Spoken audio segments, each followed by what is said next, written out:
Imagine taking the coolest, cheapest watches in the world and making them even cooler. That's what the peeps at IFLW have set out to do with some crazy, out-of-this-world modifications. Have they made these watches even cooler, or just made a royal mess? Let's find out. Buy and trade the coolest watches with ease at Watchfinder.com. So you may already be familiar with IFLW, which of course stands for I Really Love Watches. They've been posting the craziest of crazy watch content over on Instagram for quite some time now, because as the name suggests, they really like watches. And for anyone who really likes watches, at some point the following thought occurs: should I make my own watches? Microbrands have been popping up like mushrooms since lockdown, giving us a new generation of watches to obsess over. There are cheap ones and expensive ones, simple ones and complex ones, innovative and interesting ones, and of course ones that are a gnat's whisker away from just being a Rolex Submariner. That's the toughest bit about starting a microbrand, finding that sweet spot between familiarity and originality. Homage can quickly become rip-off. Original can easily become weird. Meanwhile, however, the market for modifying watches was sat completely unexplored, and so that's the direction IFLW took. It's quite a simple premise. Take a watch everyone knows and loves, particularly ones down at the lower end of the price range, and give them a new lease of life. Take this metal-clad G-Shock in black, packed with tech like Bluetooth and solar charging. What it didn't have is a rainbow of colours adorning the dial and bezel, and now, thanks to IFLW, it does. There's 3 layers of modification going on here. First with the bezel, which gets a blended loop of colour starting with red at the top and working its way around through the full range until it comes full circle. Then there's the markers, which match that progression but as discrete colour sampled from that portion of the bezel.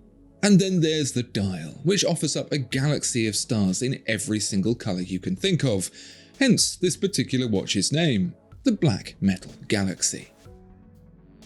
So what's going on here to get these watches showing their new colours?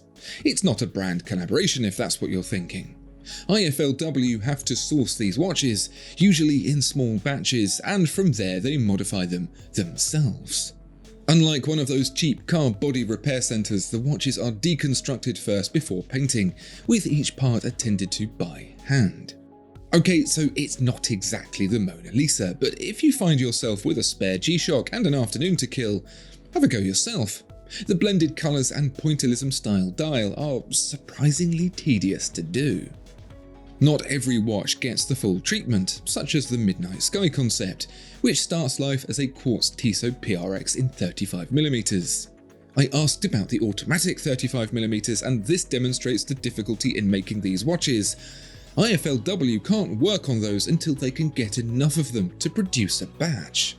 The Midnight Sky concept expands on the sunburst blue dial with the same colourful night sky realisation as the Black Metal Galaxy, and like the base PRX in comparison to the G-Shock, it's a subtler, more mature approach to modification. It's surprising what a difference it makes, actually, even the Tissot. The paint is thick and globular, so the dots have a hint of shape and three-dimensionality. Because they sit above the dial, the sunburst drops deep into the background, giving a hint of parallax.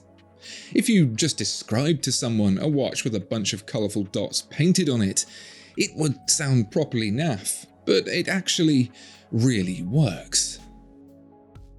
So far, so good. If the idea of a lightly modified watch with punchy colours and a unique pattern appeals, then this is going to be right up your street. But there's a small spanner in the works here, and that's the price. Let's take a look at our final watch, the G-Shock Licorice Rush, which expands on the Black Metal Galaxy by streaking the dial with stringy stripes, rather than dots. It's a good vibe with the clear resin watch, and certainly passes the most important test. Do I want to put it in my mouth?